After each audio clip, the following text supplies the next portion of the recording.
Hello friends, आप सबका स्वागत है हमारे चैनल पर। ठीक है, आज इस वीडियो में हम लोग झारखंड एसआई में पूछे गए सेट नंबर 3 के साइंस के प्रश्नों को देखने वाले हैं। ठीक है, आप लोगों को मैंने मैथ का वीडियो दिया, फिर उसका मैंने कम्युनिटी टैब में डाला कि आप लोग को वीडियो कैसा लगा। तो ज़्यादातर लोगों को वो वीडियो पसंद नहीं आया, इसलिए मैथ का सीरीज हम उसको वहीं पे स्टॉप कर दे रहे हैं। ठीक है, बाकी साइंस का आपको वीडियो मिलेगा और झारखंड जीएस का जो पूछा गया क्वेश्चन है उसका वीडियो मिलेगा आपसे। ठीक है, तो चलिए हम लोग वीडियो को स्टार्ट करते हैं। मेरा एक ही मोटिव होता है कि कम समय में ज़्यादा प्रश्नों को आप तक पहुंचाना। ठीक है, चलिए शुरू करते हैं। पहला क्वेश्चन पूछा गया था कि एक क्षेत्र जिसमें स्थलीय, समुद्री और तटीय पारिस्थितिक तंत्र शामिल है उसे क्या कहा जाता है।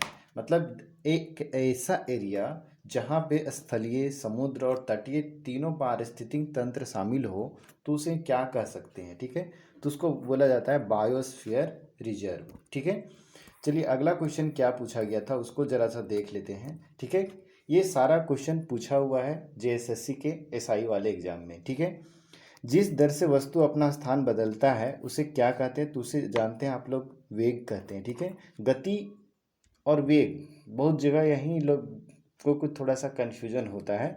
तो इसको जब वेग स्थान परिवर्तन की दर को जिसमें बताया जाता है तो उसको वेग कहा जाता है। ठीक है, आगे क्वेश्चन।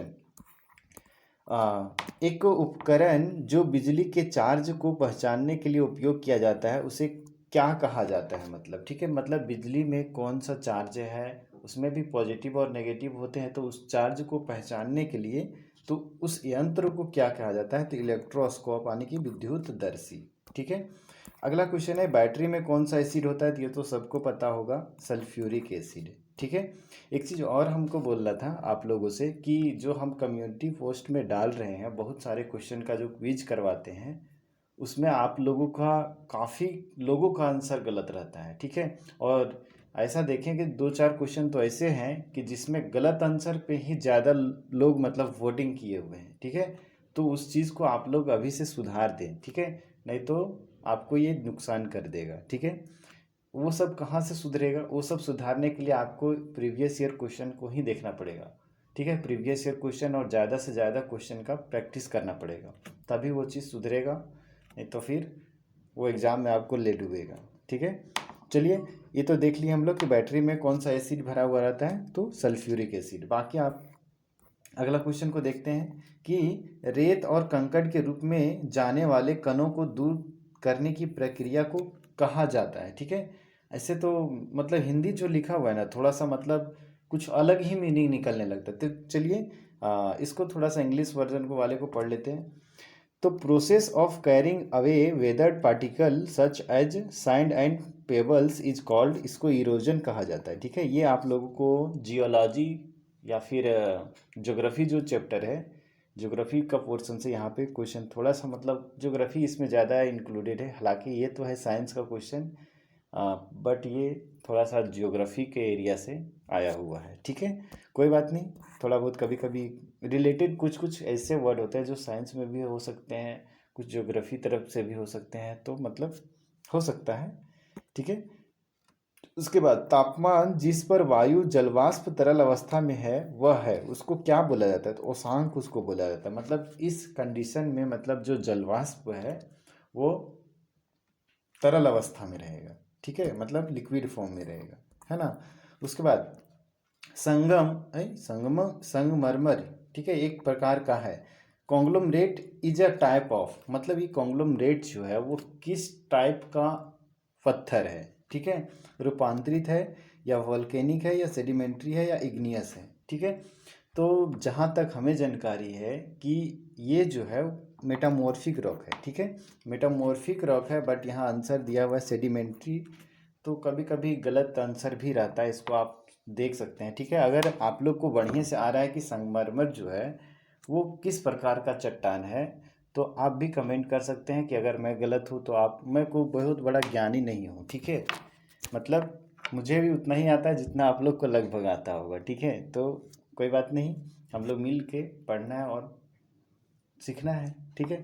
तो चलिए, यहाँ पे क्या है कि अगर आपको बढ़िया से आ रहा है कि संगमरमर जो है वो किस प्रकार का चट्टान है, तो आप कमेंट भी कर सकते हैं वीडियो के डिस्क्रिप्शन में, ठीक है, वीडियो के कमेंट बॉक्स में, ठीक है। डिस्क्रिप्शन में तो आप लोग को नहीं कुछ मिलेगा परमिशन, ठीक है। तो जहाँ तक हमें पता है कि रॉक्स 3 टाइप्स के होते हैं, ठीक है। रॉक्स जो होते हैं वो 3 टाइप्स के होते हैं। 3 टाइप्स में क्या होता है, एक इग्नियस होता है, एक सेडिमेंट्री होता है, एक इग्नियस और एक सेडिमेंट्री और एक मेटामॉर्फिक। तो ये जो था जो संगमरमर होता है वो मेटामॉर्फिक के कैटेगरी में आता है, और इसके कैटेगरी में सैंडस्टोन वगैरह ये सब आता है। और इग्नियस के कैटेगरी में ये इसको क्या बोल सकते हैं, अभी नाम भी नहीं याद आ रहा है। अच्छा चलिए कभी बता देंगे, है ना। अगला क्वेश्चन, नहीं तो वीडियो फिर बहुत ज़्यादा लंबा होने लगता है, ठीक है। The mental lies Vineeth the, मतलब मेंटल जो है वो किसके नीचे से है, मतलब मेंटल अगर यहाँ पे है तो ये किसके नीचे है, इसके ऊपर में कौन है, ये पूछा जा रहा है, ठीक है। तो इसका राइट आंसर हो जाएगा अर्थ क्रस्ट, ठीक है। अर्थ क्रस्ट मतलब इसके ऊपर है और यहाँ पे उसके नीचे है मेंटल, ठीक है, उसके नीचे कोर, ठीक है। अगला क्वेश्चन है कि सौर मंडल में सबसे अधिक चंद्रमाओं वाला ग्रह कौन सा है। तो सौर मंडल में अगर देखा जाए तो सबसे अधिक चंद्रमा किसके पास है, सौर मंडल में अगर देखा जाए तो सबसे अधिक चंद्रमा अगर देखें तो शनि के पास है।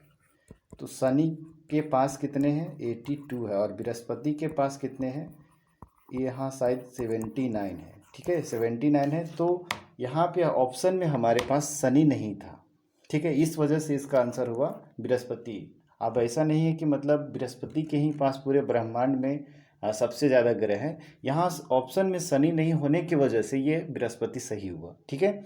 चलिए यही सब क्लियर आप लोग को होगा प्रीवियस ईयर क्वेश्चन से, या तो फिर कहीं भी प्रैक्टिस सेट लगाने से ही क्लियर होगा, नहीं तो डायरेक्ट आंसर देखेंगे तो फिर थोड़ा सा आपको याद रहेगा कि बृहस्पति का सबसे ज़्यादा है, ठीक है, बट वो दूसरे स्थान पे है, ठीक है। उसके बाद अगला क्वेश्चन, खमीर अंगूर की चीनी को परिवर्तित करता है, ये अल्कोहल में इसको परिवर्तित करता है, ठीक है। जो ईस्ट होता है वो अंगूर के और चीनी का जो चाशनी होता है उसको परिवर्तित कर देता है। अंगूर की जो चीनी होती है, अंगूर में अगर जो चीनी पाया जाता है उसको कौन सा चीनी बोलेंगे, आप लोग कमेंट कर सकते हैं। अगर साइंस पढ़े होंगे अच्छे से तो आप लोग को ज़रूर ये पता होगा, ठीक है, कि अंगूर में जो चीनी यानी शुगर पाया जाता है वो कौन सा शुगर होता है, ठीक है। तो आप लोगों को अगर पता है तो बता सकते हैं कमेंट करके, ठीक है। बाकी वैसा कोई नेसेसरी भी नहीं है, आप लोग ऐसे भी बहुत कम कमेंट करते हैं, ठीक है। देखते हैं बहुत लोग, लेकिन कमेंट आता है बहुत कम लोगों का, ठीक है, कोई बात नहीं, जिनको इच्छा करे कमेंट कीजिए, नहीं इच्छा फिर भी चलेगा, ठीक है। आगे क्वेश्चन, हाँ, पवन की गति माप की इकाई है, मतलब unit of measurement of wind speed is called, क्या कहलाएगा, तो वो नॉट कहलाता है, ठीक है, जहाज मील, ठीक है। उसके बाद अगला क्वेश्चन है कि 10 खनिजों का पैमाना है जो बहुत ही नरम तलाक से लेकर बहुत कठिन हीरे तक है। यहाँ टाल्क होता है, टाल्क ये होता है इसका जो हार्डनेस अगर देखेंगे तो ये इसका 1 होता है, और जो डायमंड होता है उसका 10 होता है, ठीक है। तो ये एक स्केल पे बनाया हुआ है, ठीक है, उस स्केल को क्या कहा जाता है, मोह स्केल, ठीक है।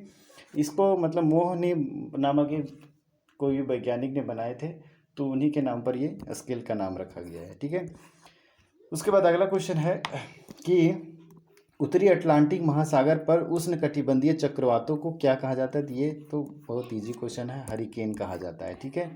उसके बाद प्लांट सेल की दीवारें की बुनियादी संरचनात्मक घटक क्या है, तो ये सेलुलोज, मतलब प्लांट का जो सेल होता है, सेल वाल जिसको बोला जाता है, तो वो किस चीज़ का बना होगा, तो वो सेलुलोज का बना हुआ होता है, ठीक है। अगला क्वेश्चन था पूछा गया, ये सेट 3 का है, ठीक है। जब लाल लिटमस पेपर एक बेस में डुबाया जाता है, मतलब लाल लिटमस पेपर को किसी मतलब क्षार से उसको में डुबाएंगे तो लाल लिटमस पेपर क्या होगा, उसका रंग में क्या परिवर्तन होगा, तो उसका रंग कैसा हो जाना चाहिए, नीला। देखिए यहाँ पे क्या है कि अगर एसिड को टेस्ट करना है कि वो एसिड है या बेस है, तो एसिड में हम नीले लिटमस पेपर को अगर डुबाएंगे तो वो लाल हो जाएगा, ठीक है। और बेस में अगर हम लाल लिटमस पेपर को डुबाएंगे तो नीला हो जाएगा, ठीक है, इसको ध्यान में रखना है ना। उसके बाद अगला क्वेश्चन है कि निश्चित संरचना का कानून प्रस्तावित किया गया था, तो ये किसके द्वारा प्रस्तावित किया गया था, तो जोसेफ होना चाहिए, जोसेफ लिख दिया है, जोसेफ प्रॉस्ट, ठीक है। उसके बाद अगला क्वेश्चन पूछा गया था 17 नंबर क्वेश्चन कि प्रक्रिया कौन सी प्रक्रिया है जिसके द्वारा कोशिका विभाजन के बाद दो कोशिकाओं को विभाजित किया जाता है, तो साइटोकाइनेसिस। ठीक है, साइटोकाइनेसिस एक प्रक्रिया है जिसके द्वारा कोशिका का विभाजन होता है, जिसमें दो नई कोशिकाओं का निर्माण हो जाता है ना। उसके बाद अगला क्वेश्चन है कि मिट्टी में एक नाइट्रोजन फिक्सिंग बैक्टीरिया, तो मिट्टी में एक नाइट्रोजन फिक्सिंग का बैक्टीरिया कौन सा है उसके बारे में यहाँ पूछा जा रहा है। तो ये राइजोबियम है, और ये मतलब जो क्या बोलते हैं उसको, क्या रे दलहन पौधे जो होते हैं उनकी जड़ों में पाया जाता है, मतलब ये राइजोबियम बैक्टीरिया, इसलिए फसल चक्र अपनाने की सलाह दी जाती है। ठीक है, उसके बाद अगला क्वेश्चन है कि सबसे प्रचुर खनिज समूह कौन सा है, तो ये सिलिकेट है ना। सिलिकेट सबसे ज़्यादा मात्रा में पाया जाता है। और लास्ट क्वेश्चन है कि सल्फर परमाणु एक या एक से अधिक धातु तत्व बंधे होते हैं, मतलब यहाँ पे ऑप्शन में से देखना है किसमें मतलब सल्फर के एक से अधिक मतलब अणु जो होते हैं धातु के तत्व बंधे होते हैं, तो ये सल्फाइड में होता है। ठीक है, तो इस तरीके से हम लोग यहाँ पे देख लिए। देखिए क्योंकि कार्बोनेट है तो उसमें कार्बन रहेगा, ऑक्साइड में ऑक्सीजन का रहेगा, और सिलिकेट में सिलिका रहेगा, तो सल्फाइड में ही ना सल्फर के अणु रहेंगे। ठीक है, इस तरीके से मतलब आप हो सकता है इसमें सल्फर पूछा, किसी में और कुछ पूछ सकता है, तो चीज़ जानकारी रहेगा तब ना आप लोग कर पाएंगे। ठीक है, चलिए वीडियो को लंबा नहीं करते हैं, इसको यहीं पे विराम देते हैं इस वीडियो को। ठीक है, फिर मिलेंगे आप लोगों से एक झारखंड के वीडियो में। ठीक है, झारखंड का वीडियो आप लोगों को शायद 2-3 दिन से नहीं मिल पा रहा होगा, तो फिर से उसको कंटिन्यू करते हैं और साइंस को भी कंटिन्यू करते हैं। ठीक है, मैथ अभी स्टॉप रहेगा। ठीक है, क्योंकि जो चीज़ पसंद नहीं है उसको डाल के बेकार क्यों करें। ठीक है, चलिए फिर मिलेंगे अगले वीडियो में।